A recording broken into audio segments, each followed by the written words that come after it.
والله ما طلعت شمس ولا غربت إلا وأنت. یہ لا الہ الا اللہ کے کیا مزے ہیں یہ تو کرنے سے پتہ چل جائے نا. کبھی تنہائی میں بیٹھ کے لا الہ الا اللہ لا الہ الا اللہ کی ایک تصویر پڑھیں, اپنے دل میں ضرب لگائیں, پھر دیکھیے اس کا مزہ کیا ہوتا ہے.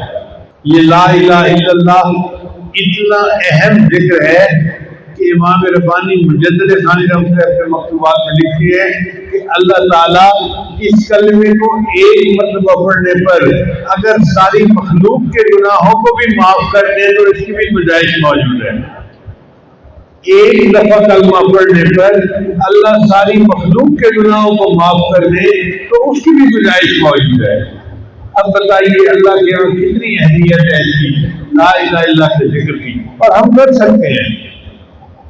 اب مثلاً آپ لاہور سے جا رہے ہیں اسلام آباد, تو گاڑی میں آپ کے کیا کر رہے ہیں, بیٹھنے کے ہے نا, تو بجائے ادھر ادھر کے خیالات میں بیٹھنے کے لا الہ الا اللہ لا الہ الا اللہ کا ذکر کرتے رہے. اس ذکر کو اتنا پڑھیں کہ زبان تر ہو جائے. حدیث مبارکہ میں آتا ہے قبر میں سب سے زیادہ جو عمل فائدہ دے گا وہ اللہ کا ذکر ہے. جو بندہ دنیا میں اللہ کا ذکر زیادہ کرتا ہوگا اس کے لیے اللہ تعالیٰ قبر کو جنت کا باغ بنا رہے ہیں. جنید بغدادی رحمۃ اللہ علیہ اپنے وفات کے بعد خواب میں نظر آئے. کسی نے پوچھا حضرت قبر میں کیا بنا؟ فرمانے لگے کہ میرے پاس ان کے نکیر آئے تھے اور آ کر مجھ سے پوچھنے لگے میں رب تیرا رب کون ہے؟ تو آپ نے کیا جواب دیا؟ مان لگے میں نے ان کو جواب یہ دیا کہ میں نے زمین کے اوپر پوری زندگی اپنے رب کو یاد کیا ہے, اب قبر میں آ کے میں اللہ کو کیسے بھول سکتا ہوں. اور جی گسامی رحمۃ اللہ کسی کو خواب میں نظر آئے حضرت قبر میں کیا بنا؟ فرمانے لگے کہ مجھ سے منکر نکیر نے پوچھا من ربک تیرا رب کون ہے؟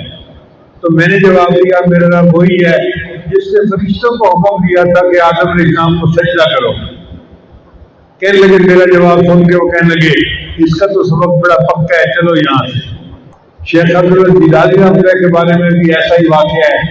کسی کو خواب میں نظر آئے, اس نے پوچھا حضرت قبر میں کیا بنا؟ وہاں لگے منکر نکیر نے پوچھا تھا من ربک تیرا رب کون ہے؟ تو میں نے انہیں جواب دیا کہ دیکھو تم عرش سے لے کے نیچے قبر میں آئے ہو کروڑوں میلوں کا فاصلہ طے کر کے, تم رب کو نہیں بھولے. میں زمین سے 6 فٹ نیچے آ کے رب کو بھول جاؤں گا؟ کسی نے رابعہ بصریہ کو دیکھا, پوچھا آپ بتائیں قبر میں کیا بنا؟ فرمان لگی منکر نکیر آئے تھے, پوچھنے لگے تیرا رب کون ہے؟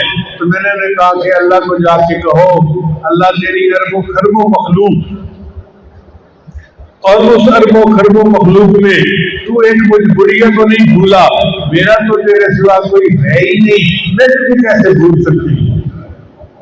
تو جب یہ کیفیت دل میں آ جائے نا کہ اللہ تیرے سوا تو میرا کوئی ہے ہی نہیں, تو پھر بندے کا اللہ سے تعلق نہیں بنتا ہے.